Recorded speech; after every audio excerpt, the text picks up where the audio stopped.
it seems to me that there's a infatuation with Israel and the Palestinian conflict. And not unlike the Nazi regime in the Second World War, we have heard about Hitler being infatuated with the Jewish final solution, and many would argue that that was his undoing. Perhaps this would be the case here as well, with the infatuation with Israel. Can you speak about that? Yes. The desire to suppress Israel is not only Islamic, it is also European. And because the genocide of the Jews in Europe responds to an inward European desire, otherwise it wouldn't have happened. And this desire continues and is very strongly alive in Europe. And this is why there is such a strong Euro-Arab alliance in relation to Israel. And this is why the European Union refused to recognize the explosion of anti-Semitism in Europe, and until it was forced by America to acknowledge it. It is true that in France, President Chirac, and especially his minister Nicolas Sarkozy, has taken extraordinary step to stop anti-Semitism. So also in Italy, there is an acknowledgement of this situation under Berlusconi. But in other parts, for instance, in Sweden, or in England, or in Belgium, the anti-Semitic feeling is very strong. And what we can see, it is that the anti-Semitic heritage of Europe now is focusing on the Palestinian rights. And it has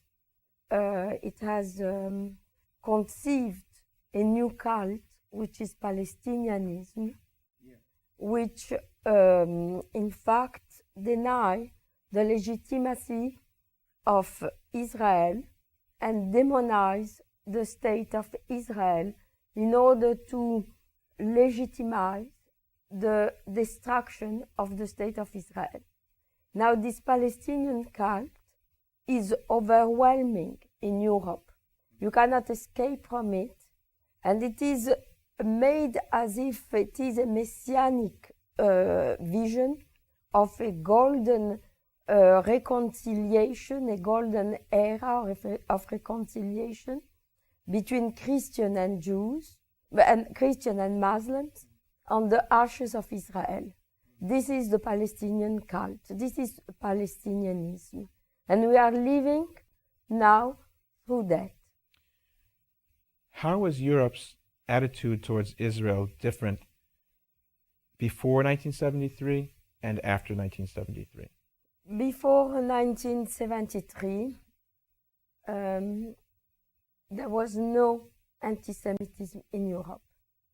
And except among some milieux which were neo-Nazi, fascist, and then there were anti-Semitism that has developed under the impulsion of a Gaullist policy that wanted to shift Europe, the European community at this time, 6 countries, towards the Arab world rather than toward Israel. This was in the Gaullist vision of an alliance between Europe and the Arab countries, the basis of the conception of Eurabia. So, but the European governments were refused that. They were still under the influence of the terrible event, the Shoah, And the Europeans were not anti-Semite.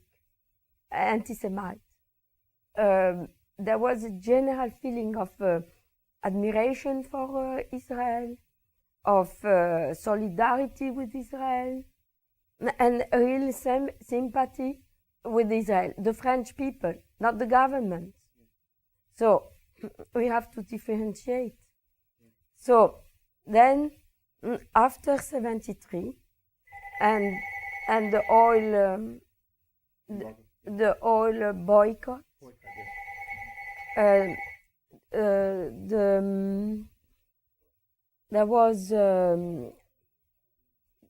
there was a threat from the Muslim world on the delivery of oil to Europe, and 2 weeks afterwards, after the war, under the influence of France, the European community had issued a declaration which was in conformity to the demand of the Arab League country, that is, that it would recognize and support the Palestinian people, the claim of the Palestinian people, and the return of Israel on the 1949 armistice line. Yeah. And from then on, this whole construction of the Euro-Arab dialogue, which is political, economic, and cultural, was set up as a structure to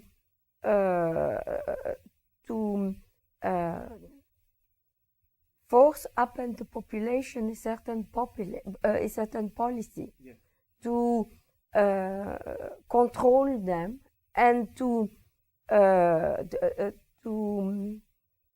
indoctrinate them with the Euro-Arabian doctrine, which is fundamentally anti-American and anti-Israeli, and a whole structure was set up, and that a whole cultural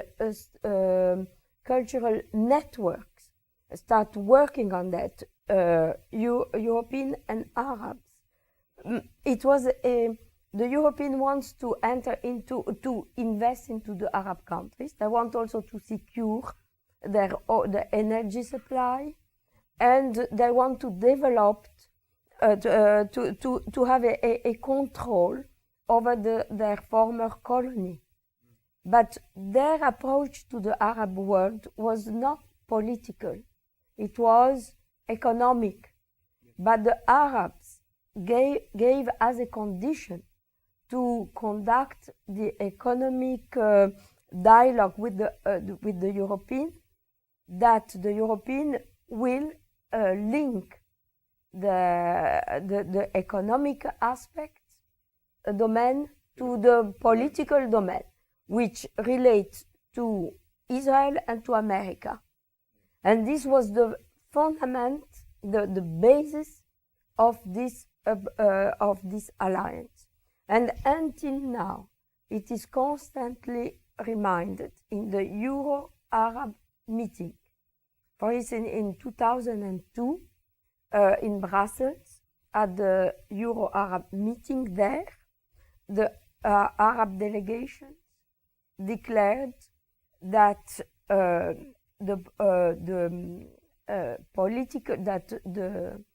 settlement, what they call the settlement of the Palestinian conflict, is a base for the Euro-Arab partnership, because there is a whole context of partnership. Okay. So this is the base, and if the Europeans are not going to deliver the type of peace the Arabs want, the partnership cannot continue. They all the time reminds them.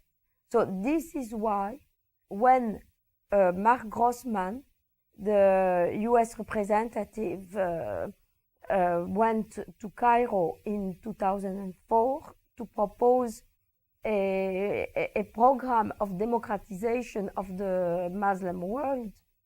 Amr Moussa, the delegate of the Secretary General of the Arab League, as well as Mubarak and the other Arab leaders,